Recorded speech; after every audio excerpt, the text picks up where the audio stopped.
Welcome to the Fanatical Elfz Show, part of the Elfz Network. We are a bunch of wild and crazy Cleveland Browns fans, bringing you all the latest in Browns news. Tune in now.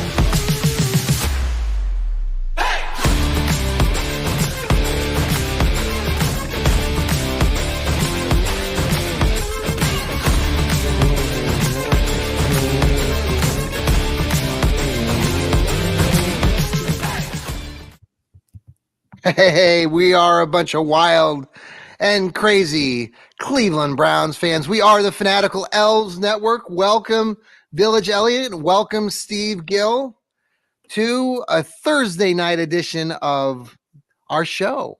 We're just excited to be here again. We have so much to talk about. As Browns fans, it seems like every week we have something to talk about. How are the two of you doing? Steve, how you doing up there? I'm doing great down here. Down there, yes. You're farther north than I am. Yeah, I'm doing fine. It's been a little bit of a shocking week. I still can't believe that Snoop Dogg is going to give up the smoke. It's just, I don't know what to do. Oh, man. Thank you, Steve. Thank you so much. Village Elliott, the Oracle on his I know today. I know, he talked to his family and he's going to give up the smoke. That's great. What's happening to society? Well, there's a lot. The Oracle Speaks has become a daily show. Check him out. By the way, before we get to the Oracle Speaks, Steve Gill has a great show on Mondays. He brings to you Dog Pound South. He's got his own blog. He's got his own show Mondays. He's going to do the pregame show coming up here against those Squealers Sunday morning. So Village Elliott, thanks again. You're gaining quite the following with the Oracle Speaks. Love your I love driving to work, listening to you on my 20-minute drive to Licking Heights. So thank you for keeping me entertained and giving me valuable information. How's it going? Welcome. Oh, you can just call me Elliot. I think we know each other well enough that we should be on a first name basis by now. Or Mr. Oracle, you can. Mr. Oracle is okay. Mr. Oracle, I like that. Yeah, I do too. Mr. Cleveland sometimes, Johnny Cleveland. Johnny Cleveland here. Show you have. Yeah, Johnny Cleveland. I have a story for you here in a moment, but I'll wait for. All right. Would you like to hear my quick? I want to hear about Johnny Cleveland. Well, Johnny Cleveland. That he's. I'm a big Seinfeld guy, right? I've lived over Seinfeld. So the other day I was with my coaching staff, Licking Heights. I'm part of the girls basketball coaching staff. We had picture day today, which is fantastic. We got our pictures out there on social media. Check us out. If follow us along, we're getting the season started next Wednesday, the day before Thanksgiving. But in talking to my coaching staff earlier tonight, we were commenting on how I we had a scrimmage earlier in the week over at one of the high schools here in Columbus, and I said something to my head coach about just refer to me as Johnny Cleveland. And my other coaching staff, they follow Seinfeld too, and we were talking. Somehow I ended up being considered more like George from Seinfeld, and when in the episode of where he's referred to as T-Bone. So T-Bone. So now my nickname is T-Bone, and so we had some fun. We'll have some fun with that this season, I'm sure. But follow us along the Go Hornets, and we're on social media, and I'm part of the coaching staff. So it'd be great if we get some of our followers in the Fanatical Elfz to follow us this season. We're gonna have a great time. So, the only Seinfeld episode that is never re-aired. No, there's one really. It's the one that involved the Puerto Rican Day Parade in New York City. It aired originally, but in its the many re-airs of Seinfeld, it's never been re-aired. Why? What's the reasoning? Fan. I'm a big Seinfeld fan. But why? Why? I have no earthly idea. Nobody knows why. Oh, that's interesting. The mystery. You have to unfold the mystery and solve it. I even got the joke on the last show where Jerry says about the second button is totally useless because that's the first lines in the pilot episode.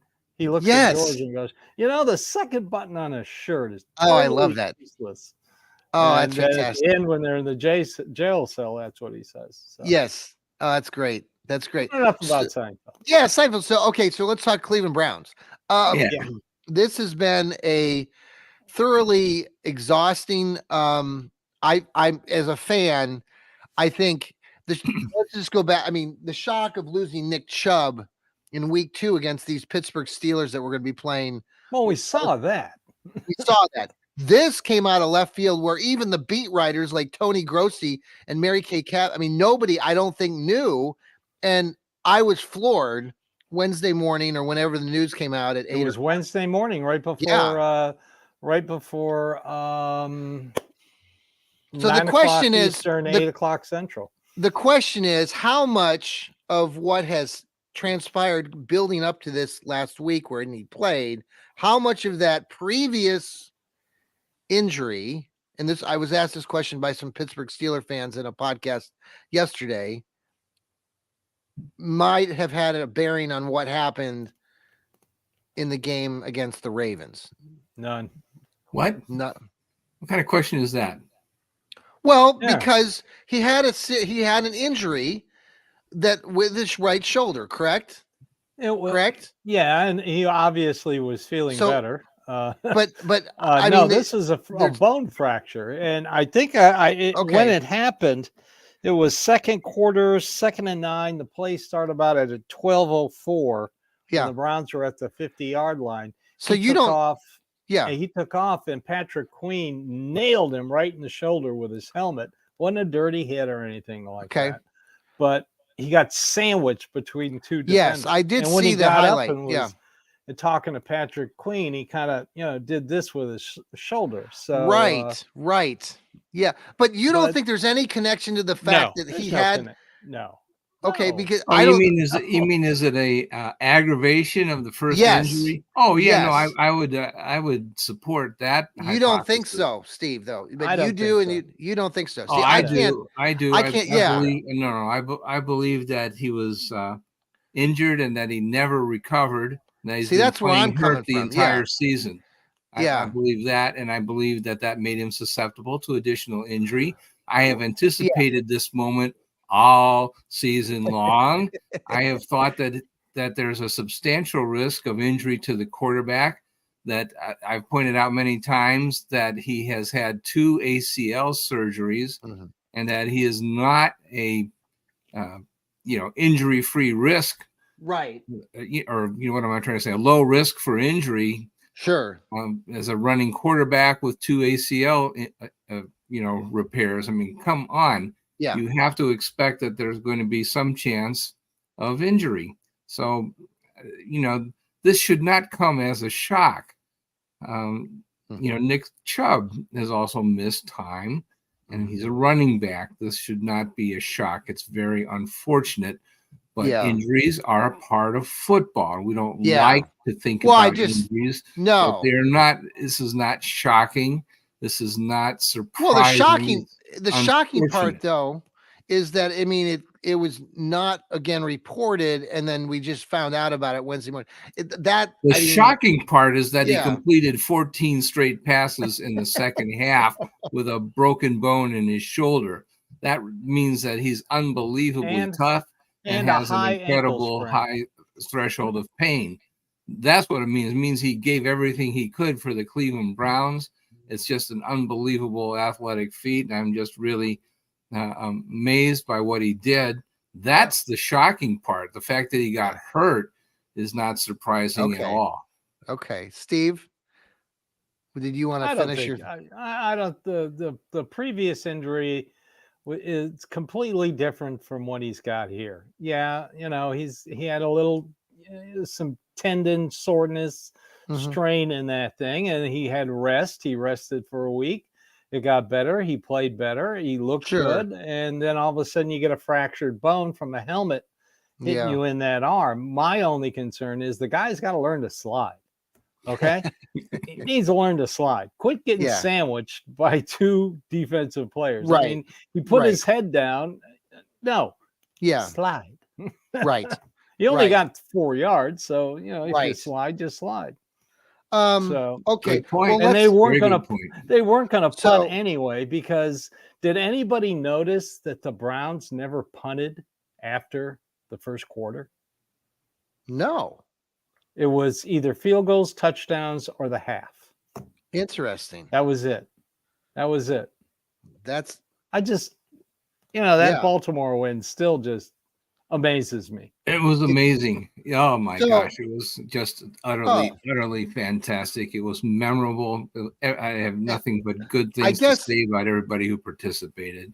That's part of the reason why I think this is again one of these moments in the Browns season, like so many others, where it's such a high coming off that win, and then we get slammed with this news. Shocking or not shocking, it's big news, and it's going to have a bearing on the remaining part of the season. Let's go into this whole, because I was on this podcast with the Steeler network, part of Fans First, and their questions were pertaining to DTR, Dorian Thompson-Robinson, and PJ Walker, and the fact that PJ Walker had been the backup the last 3 games. DTR had the game. He got then he didn't play. They brought in PJ Walker. So the question from them was, the Browns are going with DTR. Why do the Browns and the organization going with that instead of sticking with PJ Walker? In my explanation to them in the podcast, I talked a little bit about the fact that, I don't like what they've done, the organization, especially, sitting at DTR the first time and then bringing PJ Walker in, and now you're going to throw him back to the Wolves again. If he has a crappy game, are they going to do that again, or are they going to really stick with him?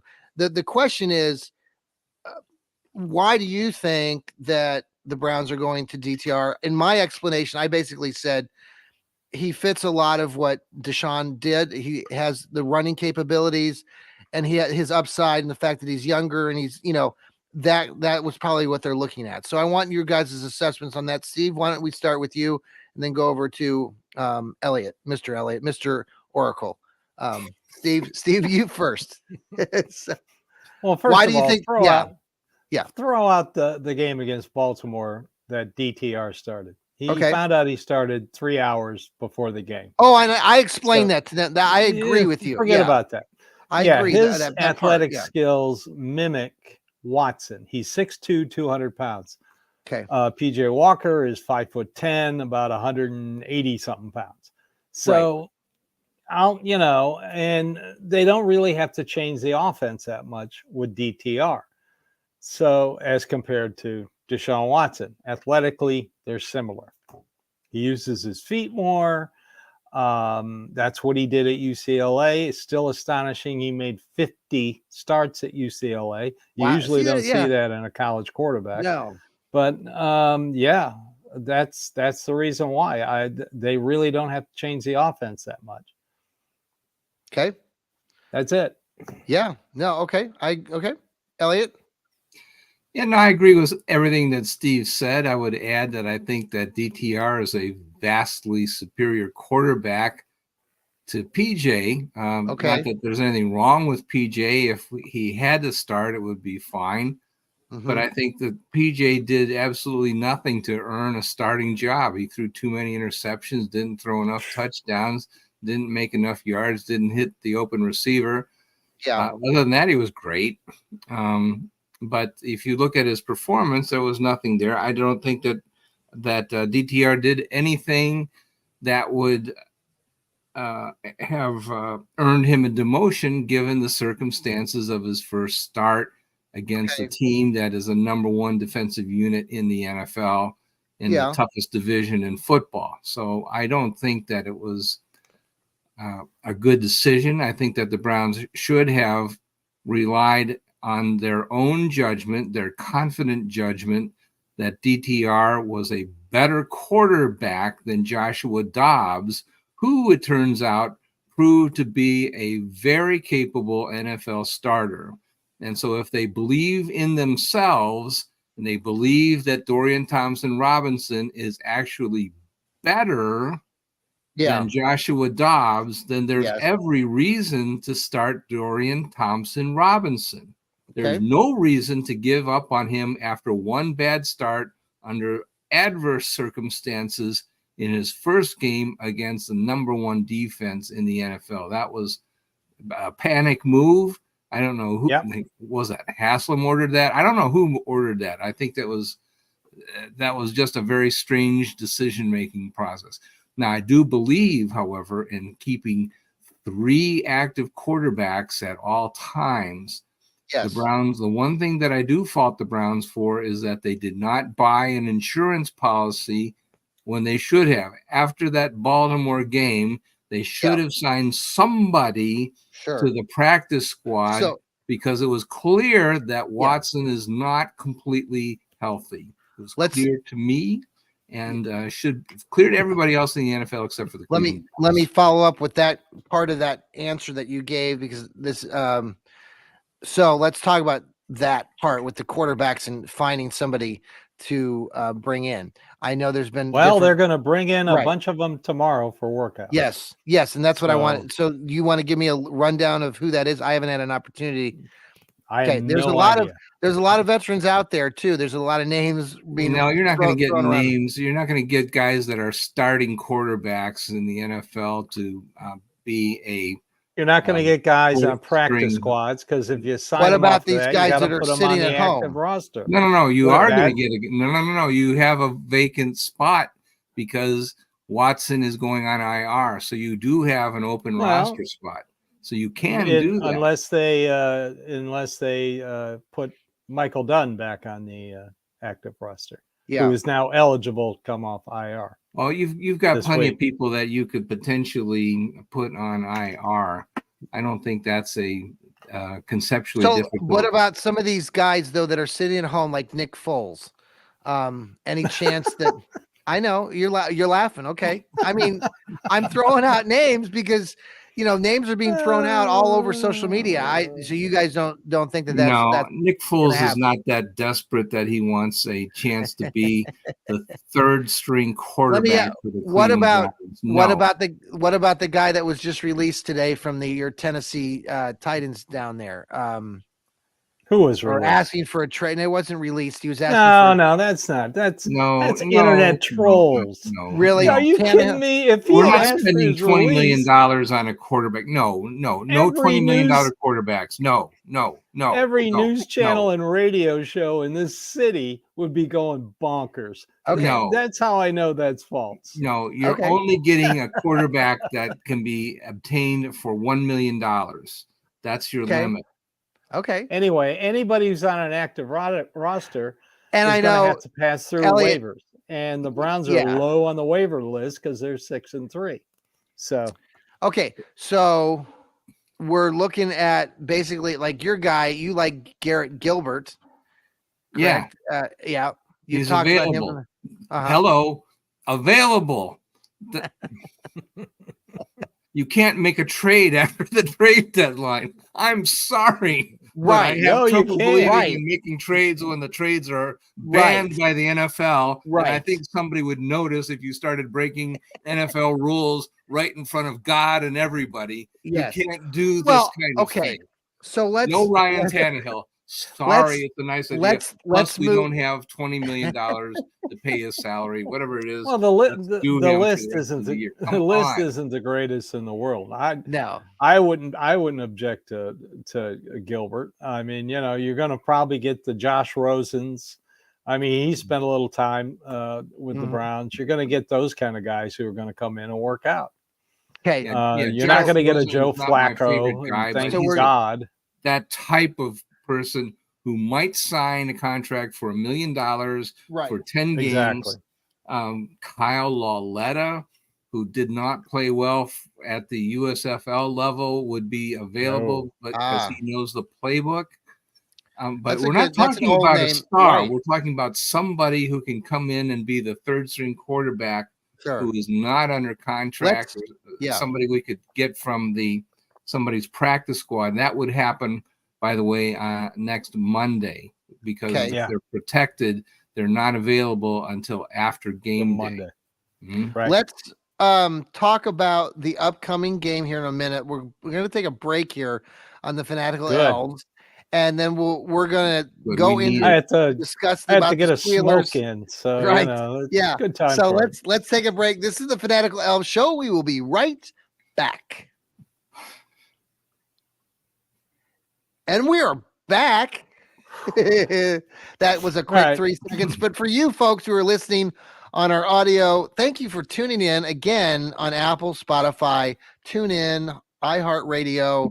All these platforms have our Fanatical Elfz show and our podcasting, and you just type in Cleveland Browns podcast and we pop up, because we are becoming very popular because of these guys here who are bringing it every week with their shows.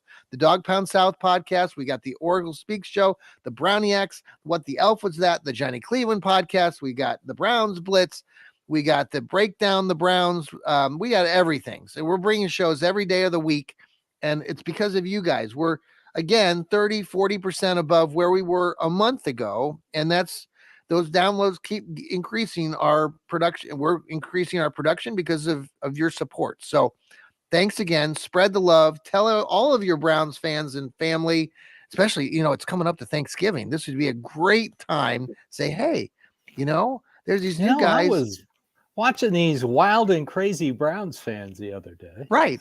You should give them a listen or a watch. And we have real commercials on our podcast. It's really kind of cool. And amazing.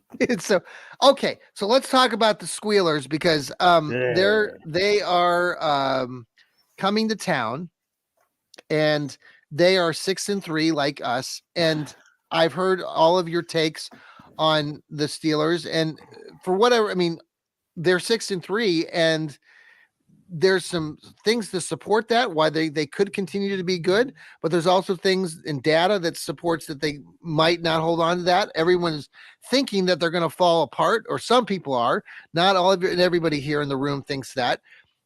But focusing on just this game, and with what has happened this week with the news of Watson and prepping, I want to talk a little bit about the Browns defense here in a minute. I think it's going to be, everyone is talking about the Browns defense needing to continue to be that part of the team that really, here's the thing though. All three parts of the Browns team, if you're talking offense, defense, special teams, all need to play well the rest of the season. We can't just rely on the defense to carry this team. We're going to need to get production out of the offense, and we're going to continue to need to get production out of special teams. So going into this game, what are your initial thoughts and feelings on things? Steve, you want to go? Well, the amazing thing is Pittsburgh is 6-3, and the reason is turnovers. They have the most takeaways of any team. They're a +10 in turnover ratio, and if they keep the games close, Kenny Mini Mitts Pickens is like 11-3 in one-score games when he's the starter. So there's their formula. Get turnovers, get takeaways, keep the game close. It was an excellent example, Steve. In week 2, that's exactly what happened.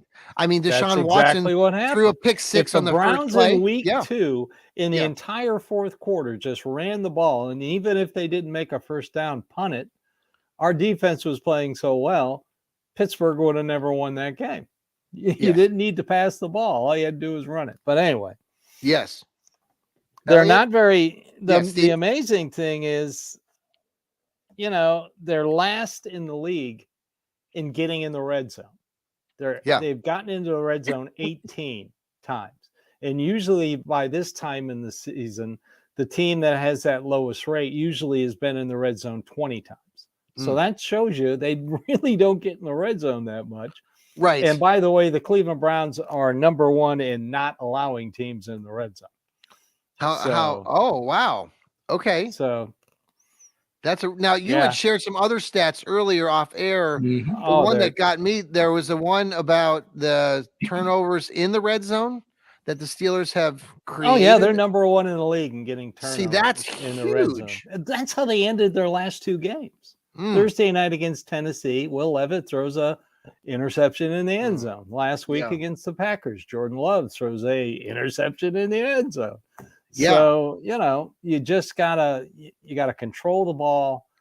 Don't have any turnovers, Browns. Keep doing what you're doing in time of possession. I think they're still second in time of possession. The Browns are. Yes. And, that drive. Get a lead on them. And was that, I'm trying to think, which game was it that they, was it last week's game against the Ravens where they had the ball for like 10 minutes in one drive? Was that the third? 3 drives in the second half. A 12 play, a 17-play drive, and a 12-play drive. And they had the pick 6 too from Greg Newsom. That helped. And they had the pick 6. Yeah, and like I was saying before, last week against the Ravens, they never punted past the first quarter. The Browns. It was all field goals and touchdowns, and the half. Yeah, great stuff there. Great stuff. They can do that. They'll win the game. Yeah. Elliot. Yeah, I wanted to say a couple things. One about lousy stats. Remember, of course, that the Pittsburgh Steelers play in the AFC North. And so I think that actually the Steelers are much better than their stats would indicate. And that's why they're able to be successful. They, we're everybody, the Steelers, Bengals, Ravens, we're beating up on each other. Yes. And that's the only reason why everybody isn't, like 8-2 or something. Right. So yeah, I think that the Steelers are very, very good, and I think that their defense is very good. I don't know that I believe in their offense that much. Oh, their offense is terrible. But yeah, I think that the Browns defense is really all that. And that it will be hard for the Steelers to move the ball against Cleveland. And as long as you have a premier defense, it's going to be, it's going to be possible for the Browns to hang in that game. I'll say this, for people that are so depressed that we lost Deshaun Watson, who suddenly has become a Hall of Fame quarterback after being the worst quarterback in the league for the first half of the season. But now that he's injured, he's a Hall of Famer. All right, the point spread. Well, he's been coming around. Well, no, I mean, and people are so depressed that they've lost their first string quarterback. He's a Hall of Famer now in people's minds, and we cannot win without him. Well, we're about to win our devastating loss of the year, so it's people have lost their minds because Deshaun Watson is on IR, and it is a serious loss. But I want to look at it this way. If you believe the odds makers, and I tend to believe them most of the time, the point spread is changed by about 3 points. The Browns are favored by 1. Really? Still? The Browns are favored by 1. It's been 3 points. Yep. And look at it this way. What if we were playing the game? What if there was Deshaun Watson still on the team and Chris Boswell kicks a field goal? And now the Steelers have 3 points. Would we start crying, oh, my God, Chris Boswell has kicked a field goal. They've got 3 points. We can't win. We can't win. It's 3 points by Chris Boswell. We're going to lose for sure. The Oracle is quite entertaining tonight.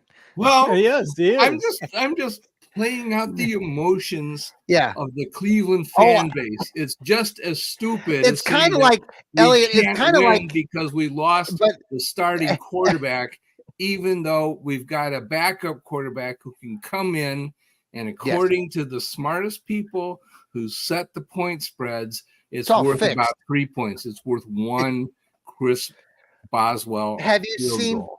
But it's funny, the way that you describe that. It's like those commercials now in college sports on Saturdays. They have that Dr. Pepper commercial, which is fantastic. They show Fansville, and they show all the extreme emotion. And the guy, who's the former, Bosworth says, he's in the back. He says, guys, that was only the first play of the game. Like the guys are torching their, Is it Brian Bosworth? Is that Brian Bosworth? Brian Bosworth. Yep. Yes. So Bosworth. let me ask you some. I want to read a quote to you guys. I want your take on this because we're talking about the Browns defense, and I read this earlier today, and I was really, as a Browns fan and following this team and talking about this defense this season with Jim Schwartz as the coordinator, I just thought this was a really interesting quote that he was, and maybe you've seen this today already, but this is reported by Cameron Justice, who's a reporter, I think, for Channel 5 up in Cleveland. But she said, Jim Schwartz said his defense took a huge step in the last drive of the Ravens game, learning from some disappointing moments down the stretch of the Seahawks game, quote, saying, you could feel it. You could feel it down in your soul. Those guys had a tenacity I haven't seen before.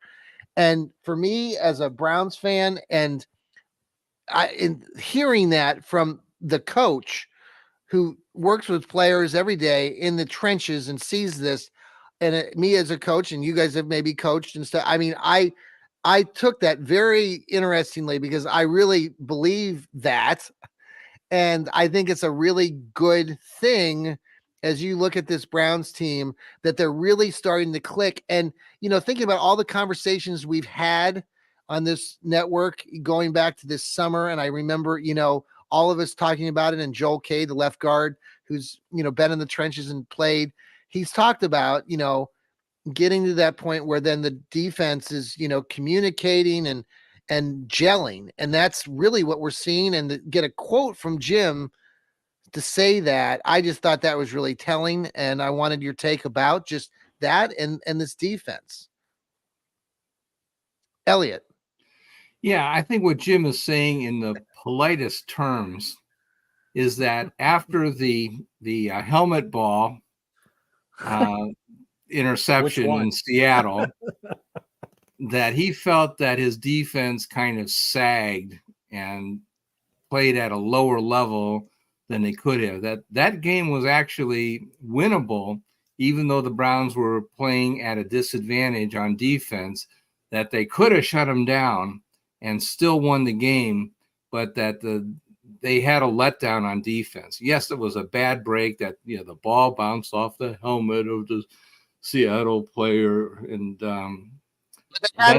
they had him stopped at the 40-yard. I mean, they still had to do something. Yeah, there was still the opportunity for a big play on defense to save the day, and they could have won that game, but instead, they made it look like that Seattle came alive offensively and was able to take the ball down and score. And really they only needed a field goal in order to send it to overtime, but instead they allowed Seattle to get a touchdown and actually win it outright. Yeah. So I think I think that disappointed Jim Schwartz. He didn't say that, but I'm kind of reading between the lines. Yes. And this time, however, he felt that even though there was a bad break and we had that fumble on special teams, and it looked like, now's the time for the Browns defense to fold, and Baltimore is going to go in for the touchdown and score and knock us out.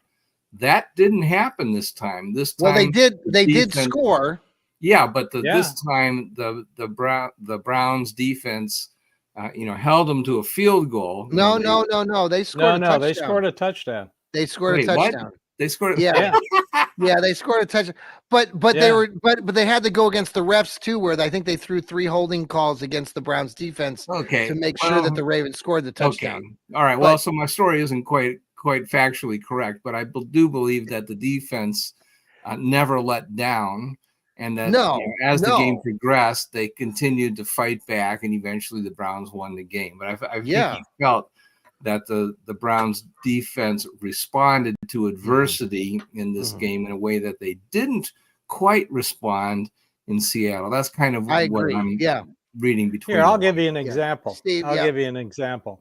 After they get which still astonishing that in the fourth quarter, the Browns had a punt return fumbled, had a interception negated by a defensive penalty, and missed an extra point and still won. But anyway, that should make all Browns feel happy. After they scored and after they got the pick six, Baltimore comes back out, 2 sacks, 1.5 by Garrett. So it's 3rd and long, and here all of a sudden Lamar Jackson gets away from Zadarius Smith, and he's running down the sideline, and all of a sudden Myles Garrett nails him out of bounds before he gets to the first down marker. Now, when I saw Lamar Jackson take off, I went, uh-oh, here we go again. Lamar Jackson's going to run for a first down. But Garrett came from the other side of the field and threw his body at him. Remember how he tackled him? He's laying on the sideline. I looked at that and I went, that's it. And you know something? Lamar never saw the field again. Browns got the ball. He can go back and go poop. He can go poop in his pants next time. You know, that's probably what he could have gone to the bathroom and not even come back out. It would have been fine. They didn't need it. So let me anyways, that's what Jim Schwartz was. I heard the whole press conference with Jim Schwartz. That's what he's talking about. And he even mentioned that play that Myles Garrett, sure, the sacks are great, but Myles Garrett showed that even that was an important play, because how many times have we seen Lamar Jackson run down the field and get the first down? And he just threw his body at him. So that I like that. Shows you that they have a new attitude. Let me ask you this then. Okay, with this new attitude that the Browns have going forward, they're going to play Pittsburgh. So let me get your assessments, your takes on. And I know I heard the Oracle Speaks earlier. You talked about the AFC North, and let's talk about the AFC North and the playoffs, because right now the Browns, it's still very early in the year. There's 9 games. Playoffs. Playoffs. Jimmy, you're scaring the death out of me here, Oracle. I almost jumped out of my seat. So it's 6-3. Do the Browns, just wait for the question here.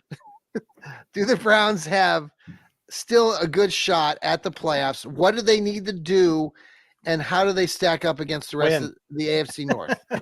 Let's start with you, Steve. Well, the good news is, man, you shattered my eardrums there, Elliot. Man, Jesus. Okay. God. The good news is they're 6-3. Yes. So if they go 4-4, they have 10 wins.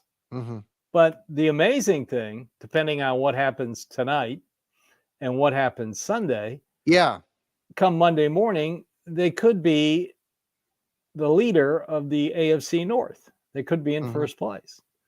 So that amazes me. And plus, let's see, Cincinnati has the hardest schedule remaining. Baltimore has the number 2 hardest schedule. Pittsburgh has the number 9 hardest schedule. The Browns have the 24th hardest schedule remaining. Okay. So that bodes well. I mean, they still got the Bears on their schedule. Personally, I don't think Aaron Rodgers is coming back this year. He says he is. I don't believe it. The toughest 2 games I see are at Denver and at Houston. I would Houston agree with you. Playing out of their mind right now. No one wants to, like, those 2 games at the beginning of the season, we all were probably thinking those are 2 locked wins. And I'm going, not now, folks. That is a hard place to win a game in Denver. And then to go back to Houston, knowing you don't have Watson. CJ Stroud out of his mind. Yeah. And I don't see that, he's a young kid, and, young kids, I mean, they'll make mistakes, but at the moment, I don't see him slowing down. Elliot? Yeah, no, I think that's exactly right. I mean, the idea that you would panic in a season in which you are 6-3 does not make any sense. That doesn't compute for me. The fact that you're facing adversity during the football season.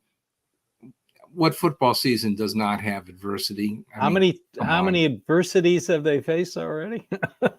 Well, I mean, to be sure, I think Nick Chubb is really the heart and soul of the team. But let's face it, the MVP of this football team, they're on offense, it's Amari Cooper. On defense, it's Myles Garrett. Yep. So I don't really think that, I don't have that huge of an opinion of the contribution at the quarterback position. I think that Dorian Thompson-Robinson, we need to give him a chance and see what we've got. Yeah, it's not. Right. I'm not confident that we can project. Oh yeah, the Browns are going to make the playoffs for sure. Man, I can see him winning all kinds. Yeah, we don't know what's going to happen. We just really don't know. Let them play football and find out. That's why they play the games. Yes. So I have no idea what's going to happen in this season, but I'm optimistic that there could be some good football to be played. Yes. I don't see any reason to think that Dorian Thompson-Robinson is doomed to be a terrible quarterback. No. Everything that we know about him suggests that he should be a great fit to the offense that the Browns have. How do you, I mean, I know we already kind of touched on this, but how do you see, last question before I want to talk a little bit about Jim Donovan before we leave tonight. How do you see the Browns coaching, or Stefanski, or Steady Eddie? Like we talked about how DTR is similar to him. What do you expect to see Sunday? Maybe let's say specifically with DTR. Are they going to, what do you think Stefanski's mindset is, and how do you foresee him using him? What kind of plays are we going to see? I mean, I don't see DTR throwing bombs right away, but maybe Stefanski trusts him. I just wanted your takes on that. Steve, you want to go? How do you see that? Look at the second half of the Baltimore game. Okay. Steady Eddie, which this team has been through a lot this year, and I think his steadiness is what's keeping this team together right now. Sure. But when they came out at halftime, Kevin Stefanski decided, well, let's just beat the crap out of Baltimore's defense. And that's what they did. 3 drives, like I said, 12 play, 17 play, 12 play. Yeah. I mean, just beat the crap out of the Pittsburgh defense. Okay. That's your game plan. And don't turn the ball over. No. Elliot, any take on that? How do you see them using DTR? Like, will he be running around the field? Will they design runs for him where he'll, I think that they will. I think that this is a classic Stefanski offense problem. He's very comfortable with a run first offense. That's what they need. They do not want him to be throwing around, bombs all the time. They do not want improvisational football from the quarterback position. So they would like good decision making. They would like to run. I think we'll see the 3 tight end offense or formation, I should say. Yeah. A lot of Nick Harris in the backfield. I think they'll run Nick Harris, and I think they'll run right at TJ Watt. I think they want to know where TJ is going to be. If you run away from TJ Watt, the problem is that he's going to be in the play anyway. So why don't you run right at him, and then hopefully nobody else will show up as an uninvited guest on the play. And if it's only TJ Watt, then maybe you've got a chance to make 3 or 4 yards and get some first down. So that's what I think. I think they'll run heavy, and they'll let DTR run some RPOs. Yeah. And I think that they'll throw to the tight ends. I also think that this might be a case in which we may see Cedric Tillman get some receptions. And I'm looking at, good point. Remember, Baker Mayfield started to immediately connect with Rashard Higgins. And the reason was because they were both on the number 2s. And they had a million reps together in practice. And well, I think that DTR, Cedric Tillman have gotten to know each other pretty well as backups, and they probably have a pretty good rapport. Which has not existed between Tillman high school and teammates. Watson. So So I think you're going to see. What about Austin? Is Austin Watkins still on the active roster? Austin Watkins, remember they brought him up last week, a wide receiver. I don't know that he got any. He's probably back on the practice squad. Okay. Anyway, he's your number 5 or number 6 wide receiver. He's not going to get on the field that much. One other thing, just still remember this. the Browns are still the number 2 rushing offense in the NFL, even after losing Nick Chubb. And the Steelers give up 4.5 yards a carry. Nice. Okay. So let's run ball. I want to give a shout out to Jim Donovan. Jim Donovan is a great guy. Cleveland loves Jim Donovan, and Jim Donovan is the best voice of Cleveland Browns football in recent years. He is coming back after being sidelined for a while. He's been, I think he's got some cancer. Is it leukemia? It was leukemia, yeah. Yeah, and he's been doing second bout of it.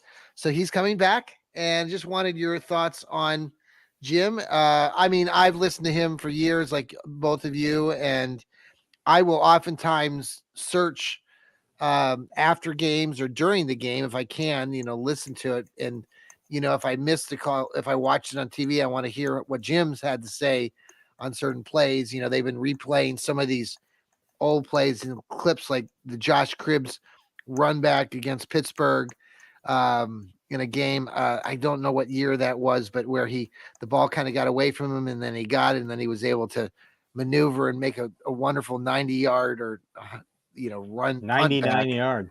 Yeah, it's just fantastic. So just wanted your thoughts about Jim before we leave tonight.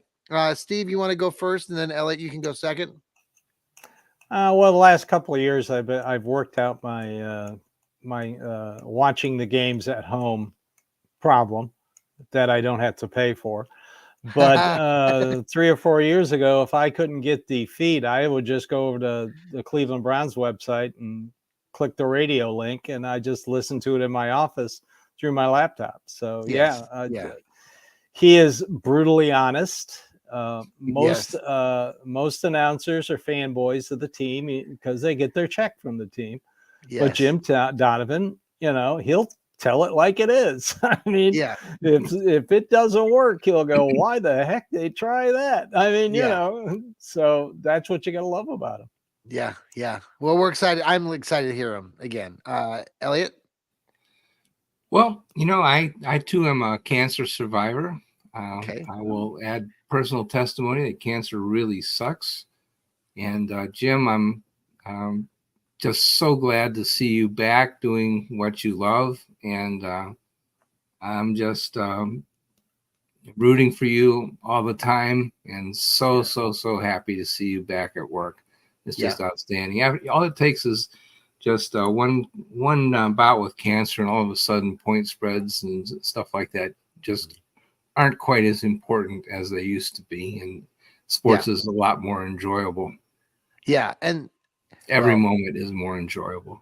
Well, we appreciate you being part of this group, and both of you. It's been fun following and talking about the Browns, and getting somebody, Jim Donovan, back in the radio booth is really good for the heart of Browns fans. We've listened to him for years, and so him going through what he's been going through health wise, it's just a reminder, like you said, Elliot, about what life is. It's very special. And so guys, thanks again for being part of our show. And we got some more shows coming up this week. I think we got another Oracle Speak show coming up tomorrow. We've got the Browns Blitz with Rod, and we've got another What the Elf. I just found out with the left guard. We'll be bringing that up. I've got my Johnny Cleveland show.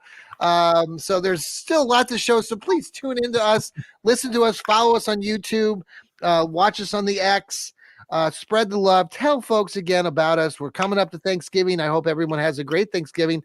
We probably will not be doing a Fanatical Elfz show on Thursday. We might do it another day, but with family and Thanksgiving, we'll keep you posted. Everybody have a great rest of your evening. Go Browns, and take care. And let's beat those damn Steelers. Oh, Go Browns! Let's have the Ratbirds lose a game tonight. Wouldn't that be cool? That'd be great. I'm gonna go turn that on right now. Yeah, I kind of think that Cincinnati is underrated and Baltimore still a tad overrated. Just I agree. I heard you talked about that earlier. Yeah. All right, guys. I bet $3 on Cincinnati tonight. Ooh.